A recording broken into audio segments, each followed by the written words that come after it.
Hey guys, today I'm teaching you how to see your subscribers on YouTube, both the count and who exactly subscribed to your channel. Let's break it down fast and easy. Sign in to your YouTube account and access YouTube Studio either by clicking your profile picture in the top right and selecting YouTube Studio or by going directly to studio.youtube.com. In the left sidebar, click on Dashboard, scroll down to the Recent Subscribers card, click See All to see a list of your most recent subscribers.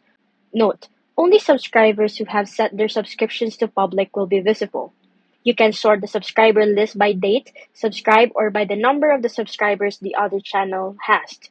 The recent subscribers list typically shows subscribers from the last 90 days, but you can adjust the time frame. And that's it. Now you know how to track and view your YouTube subscribers quickly in 2025. Right from YouTube Studio, keep growing your channel and stay connected with your audience.